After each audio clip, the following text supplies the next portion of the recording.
विचित्र आम शिक्षा व्यवस्था खपरा घरे चली पाठपढ़ा। नुआपड़ा जिला सीनापाली ब्लॉक अंतर्गत सागुनभाड़ी सरकारी उच्च प्राथमिक विद्यालय प्रथमरू अष्टम श्रेणी जाए 116 जन छात्र छात्री पाठ पढ़ती। एठारे 8टी श्रेणी पर अच्छी मात्र 3टी श्रेणी गृह, ता भी आजबेस्ट उपरे खपर छपर घर। वर्षा हेले पानी गढ़ुछि। कहीं केते वर्ष तलू निर्माण होइथिबा ए कोठा को एजाए मरामती हो जाइनी कि नुआ श्रेणी गृह निर्माण पाई शिक्षा विभागर मने पड़िनी। तो पछत सुविधा होछि ना कि क्लास माने आना तहना के केह दिन एंती का जे बुझी पुनी हवा न पड़े जे हम स्कूल में वर्षा दिन के पानी पड़सी जे हम असुविधा हेसु।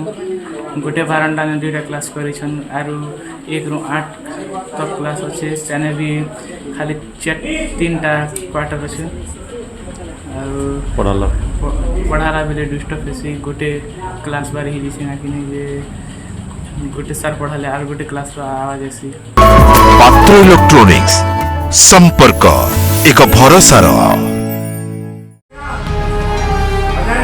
श्रेणी गृह अभाव गोटे घरे 3टी श्रेणीर पिला बसुछंती। बारंडारे बसी पाठ पढ़ुछंती सप्तम श्रेणीर छात्र छात्री। आपण जानी आश्चर्य हेबे, प्रति श्रेणी पाई शिक्षक नाहंती। 8टी श्रेणी पाई अछंती मात्र 5 जन शिक्षक। विद्यालयर एभली अव्यवस्था नहीं सीनापाली बीओ कहउछंती विद्यालय रे जमीर अभाव रही। एने उच्च अधिकारी को जना जाइछि। असुविधा तो हेबा सर, स्वाभाविक कथा। 3टी रूम अच्छी सर, 2टी बारंडा अच्छी। गोटे क्लास रे शिशु बाटिका प्रथम द्वितीय चली आ द्वितीय नंबर रे 3-4 क्लास चली। तृतीय नंबर रूम रे चली अष्टम क्लास।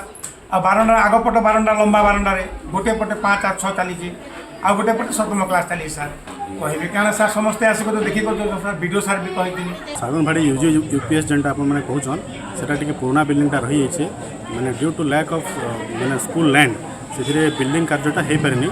आम कंसर्न अथॉरिटी को डिपार्टमेंट को मागिक जब नियर बाय आमर लैंड अच्छी अवेलेबिलिटी ताको आम मागिबू एवं से स्कूल मैंने आगामी जमी बिल्डिंग काम हम से आम तदारख कर।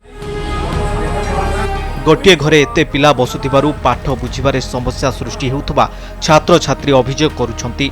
सेथिरे पुणी शिक्षक अभाव जहा पिलांक भविष्यत को नहीं प्रश्नवाची सृष्टि करिछि। नुआपड़ारू विभुदत्त गुरुंक रिपोर्ट, कड़क न्यूज।